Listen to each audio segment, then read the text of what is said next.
paint the entire face with a semi-translucent layer of white, and then paint another layer of white on the cheekbones, nose, and above the eyebrows. It's important to maintain different levels of opacity in this look, because since we're only using different shades of white and black, it becomes a little bit harder to create dimension. I use a gel liner to create the outline of the shapes. You can also use a stiff angled brush with a black cake or cream. I mean, you could even use like a liquid eyeliner, but I find that liquid eyeliners tend to be kind of expensive, so I only use them for parts that need to be particularly sharp. The nice thing about Karthus is he's a video game character, so we don't have to be like, completely anatomically correct. I don't show it in this video because it's a bit repetitive, but any areas of black especially that you fill in need to be set with like a black eyeshadow or even a colorless powder to keep them from smearing. I use kind of a scratched line effect on the lines which are protruding out of the eyes, and also around the nose, because I find this prevents it from looking a little too clown-like or even panda-like. I decided when I was thinking how I was going to organize this makeup tutorial to go with the basic outlines first, basic black and basic white, and then after that I would do all of the more complex contouring. So the cartilage in the nose isn't part of the actual skull, so I'm just filling it in with black. Next I'm doing the hollows of the cheeks. I tend to like more rounded shapes, but if you want something that's more harsh, you can always go for a more geometric shape, I guess. Then I'm just filling it in with this $2 party paint that I bought at Party City.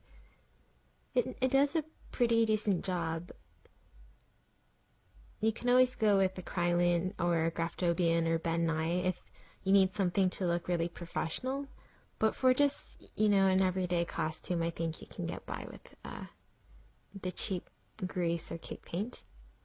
I'm extending the line of my mouth with some gel liner, and then going over part of my bottom lip.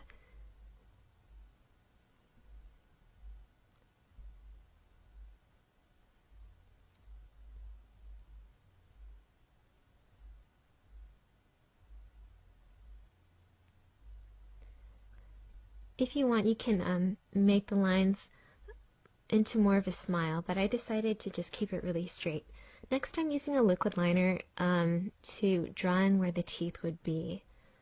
A liquid liner is really useful here because, especially if you choose a waterproof liquid liner with a really fine-tipped applicator, you get some nice precision, which is good because some areas of this makeup tend to be more blurred, so it's important to have areas which are more sharp, I guess, more precise.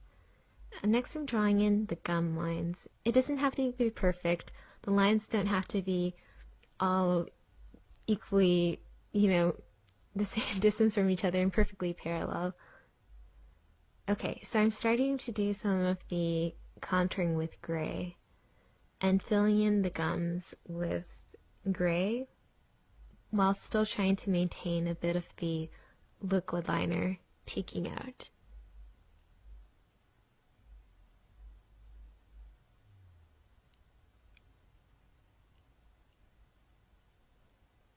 Of course you could make this more messy if you want.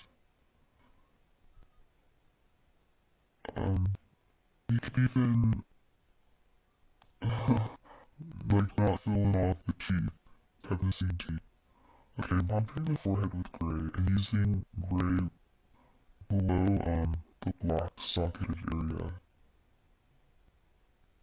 And I'm using a really bright opaque light over the brow bone area. Mine is a little exaggerated and cartoony, but you could make it the shape a little bit more harsh if you wanted. I'm using opaque oil-based red on the lids because Carthus has red eyes in his gourmet skin, and I don't have red contacts.